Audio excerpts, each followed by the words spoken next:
আসসালামু আলাইকুম। নাইমা বলছি বিক্রমপুর থেকে। বাংলাদেশি ব্লগার মম নাইমা চ্যানেলে সবাইকে স্বাগতম।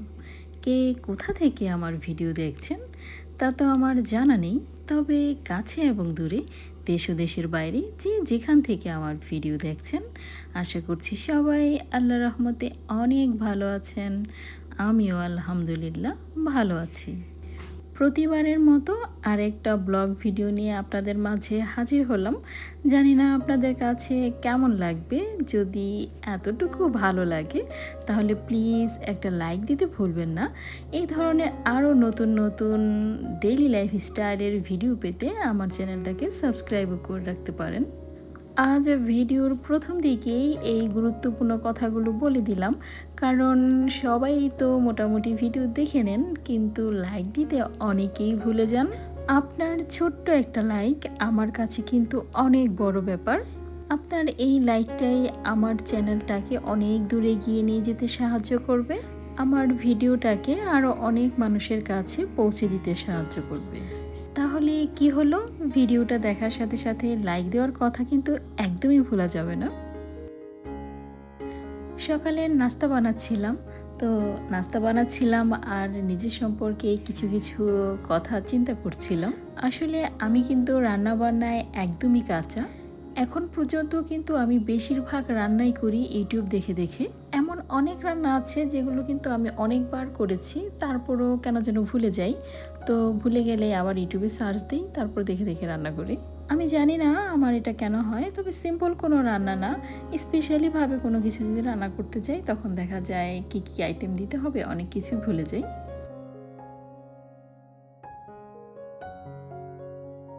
বেশ কয়েকদিন ধরে ভাবছিলাম যে ছাদের গাছগুলোতে কীটনাশক স্প্রে করব। প্রথমত অনেক গাছেই মিলিবাগ পোকায় ধরেছে, এরপর পিঁপড়া আছে, গাছের ফুল ফল সব কিছুর মধ্যে পিঁপড়া ছড়িয়ে গেছে। আর এই ছাদের ফ্লোরেও প্রচুর পরিমাণে বিষ পিঁপড়া, মানে ছাদে গেলেই 2-1 কামড় খেতে হয়। যে পরিমাণে বৃষ্টি হচ্ছে, কীটনাশক দিলে খুব একটা কাজ হবে না এটা ভেবে দেওয়া হচ্ছিল না। আর এ কারণে দেখা যাচ্ছে পোকামাকড়ের পরিমাণ আরও বেড়ে যাচ্ছে, এগুলো আস্তে আস্তে নিচে গিয়ে রোমেও চলে যাচ্ছে। আর বৃষ্টির কারণে পোকামাকড় আরও বেড়ে যাচ্ছে। তো আজ ভোরবেলা থেকে আকাশ মেঘলা থাকলেও বৃষ্টি হচ্ছে না, তাই ভাবলাম আজই দিয়ে দিই। প্রায় দিনই ঘুম থেকে উঠেই দেখি বৃষ্টি। আজ যেহেতু বেশ বেলা হয়েছে তারপর বৃষ্টি হচ্ছে না, তো বৃষ্টি নামতে নামতে হয়তো দুপুরের পর থেকে শুরু হতে পারে। তো যে কীটনাশকটা দিচ্ছি এটা কয়েক ঘন্টা বৃষ্টি না হলেই কাজ করবে ইনশাআল্লাহ। শুধু ছাদে না, নিচের গাছগুলোকেও মিলিবাগ পোকায় খুব বাজেভাবে আক্রান্ত করেছে। এর আগে আমি অনেক রকমের কীটনাশক ট্রাই করেছি, কিন্তু এই কীটনাশকটা আমাদের বাজারে যে কৃষি বীজের দোকানটা আছে সেই দোকানের লোকটা দিয়েছে। উনি বলেছেন যে মিলিবাগের জন্য এটা খুবই ভালো একটা কীটনাশক হবে। এরপরে থেকে প্রায় 1-1.5 বছর যাবৎ আমি এই কীটনাশকটা ইউজ করি। তো যখন দেখি মিলিবাগ বা পিঁপড়েতে খুব খারাপভাবে গাছগুলোকে আক্রান্ত করে ফেলছে, তখনই আমি এটা স্প্রে করে দিই, আর আল্লাহর রহমতে গাছগুলো অনেক ভালো হয়ে যায়। আর এদিকে আমড়া গাছের ডালগুলো ছাদের দিকে চলে আসায় ছাদে প্রচুর শেয়ালা জমে গিয়েছিল, এই কারণে গাছের ডালগুলো একটু ছেঁটে দেওয়া হচ্ছে। এই কাজগুলো আমার হাজব্যান্ড করে দিচ্ছিল, আমি নিষেধ করেছিলাম যে অন্য কাউকে দিয়ে আমি এগুলো কাটিয়ে নেব, কিন্তু উনি বললেন উনি পারবেন, তাই করে দিচ্ছেন। এরপর আবার ঘরদোর গোছানোর কাজে একটু লেগে গেলাম। ড্রেসিং টেবিলের উপরটায় অনেকটাই ধুলা ময়লা জমেছে, তো সেগুলো একটু পরিষ্কার করে নিব।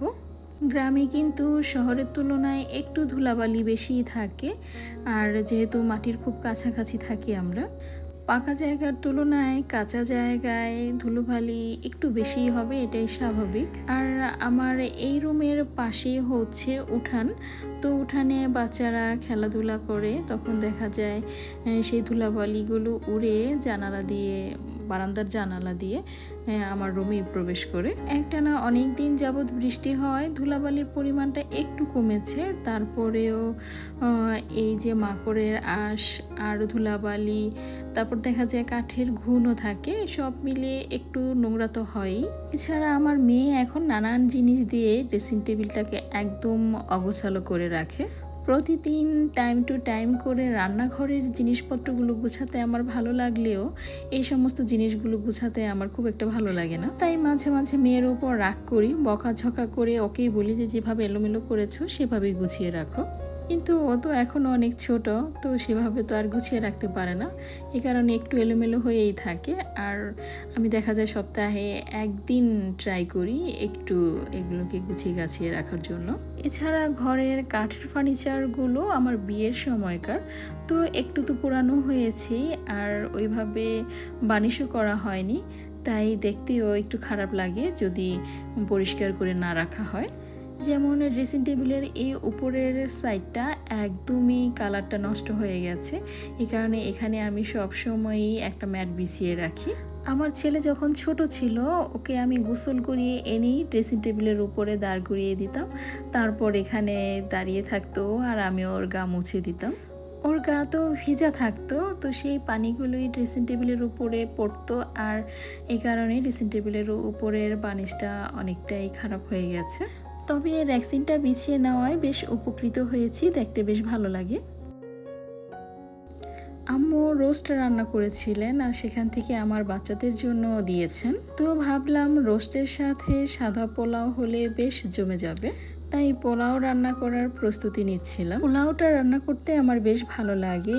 ঝটপট রান্না করতে চাইলে পোলাও আর রোস্ট বা মুরগির মাংস হয়ে গেলে কিন্তু খুব ভালো হয়। এছাড়া মাঝে মাঝে এই পোলাও রান্না করা হয় বলে পোলাও রেসিপিটা আমার মুখস্থ হয়ে গেছে, এটা ইউটিউব দেখে দেখে করতে হয় না। তো পোলাও রান্না করার জন্য আমি মেজারমেন্ট কাপের 2 কাপ পোলাও চাল নিয়েছি। তো ঝটপট যেহেতু রান্না করব, আমি খুব বেশি সময় চাল ভিজিয়ে বা ঝরা দিয়ে রাখিনি। চালটা খুব ভালোভাবে ধুয়ে সাদা পানিগুলো ফেলে দিয়ে 8-10 মিনিটের মতো রেখেছিলাম ভিজিয়ে। এরপর একটা স্ট্রেনারে পানি ঝরতে দিয়ে আমি চুলায় প্যান বসিয়ে দিয়েছি। আর এখানে আমি খুব অল্প পরিমাণে তেল আর গরম মশলা ইউজ করেছি। এরপর সামান্য পরিমাণে পেঁয়াজ কুচি দিয়ে দিয়েছি। অনেকেই সাদা পোলাওতে পেঁয়াজ কুচি দেন না, তবে আমার কেন যেন পেঁয়াজটা না দিলে ভালো লাগে না।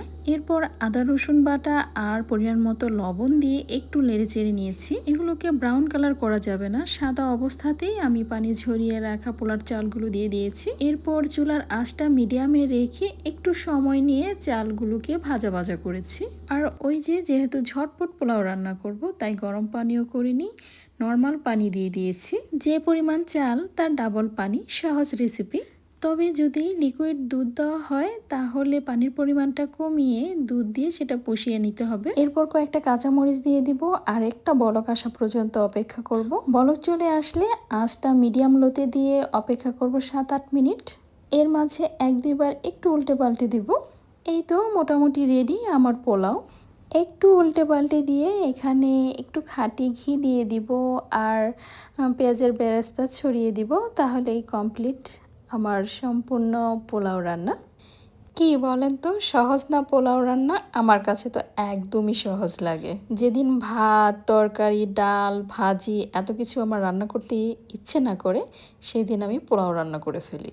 সাথে মুরগির মাংস অথবা কাবাব ভেজে দিই, তাহলে হয়ে যায় আমার বাচ্চাদের। আমার বাচ্চাদের যদি যে কোনো খাবার একটু সাজিয়ে গুছিয়ে পরিবেশন করি তাহলে ওরা আরও বেশি খুশি হয়। মেয়ে তো এখনো ছোট, অনেক কিছু বোঝে না, তো ছেলে মাঝে মাঝে বলে ফেলে যে মা, ভিডিও করার জন্য তুমি এত সুন্দর করে সাজিয়েছো। আমি বলি হ্যাঁ, এক ঢিলে 2 পাখি মারা হলো, তোমারও খাবার পছন্দ হলো আবার আমার ভিডিও করাও হলো। তো এই ছিল আজকের আয়োজন। সবাই অনেক ভালো থাকবেন, আমার জন্য দোয়া করবেন। আল্লাহ হাফেজ, আসসালামু আলাইকুম।